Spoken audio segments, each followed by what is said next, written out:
दोस्तों आज की इस वीडियो में हम लोग इस तरीके के प्रश्नों का गुणनखंड ज्ञात करना सीखेंगे। तो ये गुणनखंड ज्ञात करने का टाइप 4 प्रकार है, ठीक है। तो हम लोग टाइप 1, टाइप 2 और टाइप 3 प्रकार के प्रश्नों का गुणनखंड ज्ञात करना सीख लिया है। तो अगर आप लोग उन सब वीडियोस को नहीं देखें तो उसका लिंक मैं यहाँ पे दे दूंगा, आप लोग उन तीनों गुणनखंडों को जरूर सीख लीजिएगा। इस वीडियो में हम लोग टाइप 4 प्रकार के गुणनखंड ज्ञात करना सीखेंगे। तो हम लोग इस वीडियो में केवल 2 प्रश्नों को हल करेंगे। तो पहला प्रश्न यहाँ पे है, इसका हम लोग गुणनखंड ज्ञात करेंगे, और दूसरा प्रश्न यहाँ पे है, ठीक है। तो मैं आपको बता देना चाहता हूँ पहले कि ये जो टाइप 4 प्रकार का गुणनखंड है, हमने जो पीछे गुणनखंड ज्ञात करना सीखा है उससे ये थोड़ा अलग है। तो आप लोग इस वीडियो को पूरा अच्छे से ज़रूर समझिएगा, नहीं तो आप लोग इसमें गलतियाँ कर देंगे, ठीक है। तो इसका चलिए गुणनखंड ज्ञात करते हैं। तो सबसे पहला काम हम लोग क्या करेंगे, एक्स स्क्वायर के पहले जो संख्या दिया रहता है उसका गुणा हम लोग लास्ट वाले संख्या में करते हैं। ये तो हम लोग हमेशा ऐसा करते हैं, गुणनखंड ज्ञात करने वाले समय में हमेशा करेंगे। तो 2 का गुणा 12 में करेंगे, कितना आ जाएगा, ये आ जाएगा 24, ठीक है। तो गुणा करके यहाँ पे लिख लीजिए। अब आपको ऐसी 2 संख्या खोजना है जिनका गुणा करें तो 24 आ जाए, और उनको जोड़ करके ये -11 आना चाहिए। यहाँ पे अगर प्लस रहता है तो जोड़ करके यक्स के पहले वाला लाना रहता है, अगर माइनस रहेगा तो घटा करके, ठीक है। तो यहाँ पे प्लस है तो हमें ऐसी 2 संख्या खोजना है जिनका गुणा करें तो 24 आ जाए और उनको जोड़ करके -11 आना चाहिए। तो चूंकि यहाँ पे एक कन्फ्यूजन पैदा हो जाता है कि हम लोग 2 संख्याओं को जोड़ेंगे तो माइनस में कैसे आएगा, ठीक है। तो इसीलिए आप लोग इस माइनस को अभी भूल जाइए।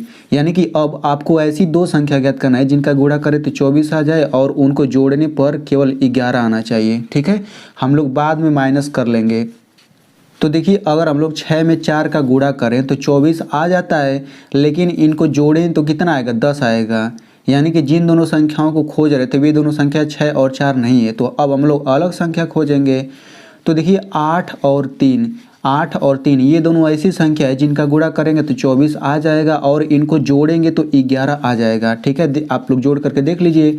तो 8 में 3 जोड़ेंगे तो 11 आ जाएगा, लेकिन हमें तो -11 चाहिए ना, क्योंकि हमने शुरू में क्या कहा था कि हमें सबसे पहले जोड़ करके +11 चाहिए, यानी केवल 11 चाहिए। तो देखिए यहाँ पे आप देख ही सकते हैं कि उन दोनों संख्याओं को जोड़ने पर 11 आ गया, लेकिन मेन चीज़ तो यहाँ पे माइनस है। तो अब हम लोग इन सभी के आगे माइनस कर लेंगे। तो 8 के आगे माइनस करेंगे तो ये हो जाएगा -8, इसके पहले भी माइनस करेंगे तो -3 हो जाएगा, इसके पहले करेंगे तो -11। यानी कि इन सभी संख्याओं को पहले हम लोग माइनस कर सकते हैं। तो अब आप लोग देख सकते हैं यहाँ पे -11 आ गया है। अब हम लोग इन सभी के बाद यक्स लगा देंगे तो ये हो जाएगा -8x, फिर -3x और ये हो जाएगा -11x। इन सभी के बाद हम लोग यक्स लगा देंगे। अब यहाँ पे आप लोग देख सकते हैं कि यहाँ पर -11x है और यहाँ पर भी पूरा -11x है, लेकिन यहाँ पर -11x बराबर है किसके, इस पूरे के बराबर है। यानी कि -8x -3x ये पूरा बराबर है -11x के। तो हम लोग यहाँ पे -11x हटा करके पूरा हम लोग ये रख सकते हैं, तो रख दीजिए। और हम लोग क्यों रख सकते हैं, क्योंकि ये पूरा -11x के बराबर है, तो हम लोग इसको हटा देते हैं और पूरा ये रख लेते हैं। तो ये हो जाएगा -8x -3x और ये +12 हो जाएगा। बस मैंने इसके जगह पे ये पूरा रखा है क्योंकि ये पूरा -11x के बराबर है। आप लोग देख सकते हैं इसको हल करेंगे तो -11x आएगा। अब हम लोग क्या करेंगे, इतना करने के बाद अब हम लोग इन सभी का विस्तार रूप लिखेंगे। तो इसका विस्तार रूप लिखिए तो 2 का अभाज्य गुणनखंड 2 ही होगा, और x पर 2 घात है तो हम लोग x का 2 बार गुणा करेंगे। माइनस है माइनस लिखिए। अब यहाँ पे 8 है तो 8 का अभाज्य गुणनखंड ऐसे करेंगे ना, 2 चौक 8, 2 दूनी 4, 2 एकम 2।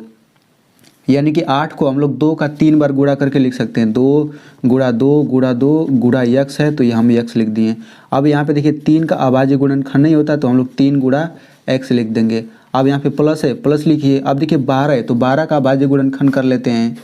तो ये हो जाएगा 2 छक्का 12, 2 तिया 6, 3 एकम 3। यानी कि 12 को हम लोग 2 गुणा 2 गुणा 3 लिख सकते हैं। तो 2 गुणा 2 गुणा 3 हमने 12 को भी लिख दिया। अब इसके बाद क्या करेंगे, देखिए ये पहला पद है, दूसरा पद, तीसरा पद, चौथा पद, ये मैंने सभी को विस्तार रूप लिखा।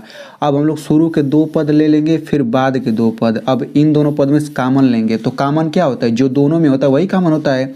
तो इन दोनों में क्या क्या दिख रहा है, इसमें देखिए 2 है, इसमें भी 2 है, इसमें यक्स है, इसमें भी यक्स है, ठीक है। तो 2x दोनों में है तो ये तो कॉमन हो जाएगा। कॉमन वही होता है जो कोष्टक के बाहर हम लोग लिखते हैं, कॉमन जो होता है। अब इसमें बचेगा क्या, x बचेगा तो x लिखिए, माइनस है तो माइनस लिखिए। इसमें क्या बचेगा, इसमें 2 गुणा 2 बचेगा, यानी कि 2 दूना 4 आ जाएगा। ठीक है, अब इन दोनों में से कॉमन ले लेते हैं, तो माइनस है तो माइनस लिख लीजिए। अब इसमें देखिए 3 है, यहाँ पर भी 3 है, यानी कि 3 कॉमन हो गया। कोष्टक में क्या बचेगा, यहाँ पर x बच जाएगा और यहाँ से 2 गुणा 2 यानी कि 4 बचेगा। अब देखिए यहाँ पे प्लस है तो हम लोग यहाँ पे बहुत लोग सोचेंगे कि प्लस लिखेंगे, लेकिन यहाँ पे प्लस नहीं रहेगा, यहाँ पे माइनस रहेगा। अब माइनस क्यों रहेगा, क्योंकि हमें पता है कि जब भी गुणनखंड करते हैं तो यहाँ पे जो आता है सेम चीज़ यहाँ पर भी आता है। तो हम लोग बिल्कुल यही प्राप्त करने के लिए हम लोग यहाँ पे प्लस न लिख करके माइनस लिखेंगे। अब हम लोग क्या करेंगे, यहाँ पे दोनों सेम चीज़ है तो इसको हम लोग पहले लिख लेते हैं x माइनस 4, फिर दूसरे कोष्टक में हम लोग इतना माइनस इतना लिख लेते हैं 2x माइनस 3। तो इसका गुणनखंड इस तरीके से हो गया। तो आप लोग वीडियो को पूरा अंत तक देखिएगा, क्योंकि वीडियो के लास्ट में एक क्वेश्चन भी पूछा हूँ तो उसका जवाब आप लोग को ज़रूर देना रहेगा। तो चलिए इसको हल कर लेते हैं। तो इसमें सबसे पहले क्या करेंगे, 3 का गुणा हम लोग 6 में करेंगे तो 3 छक 18 हो गया।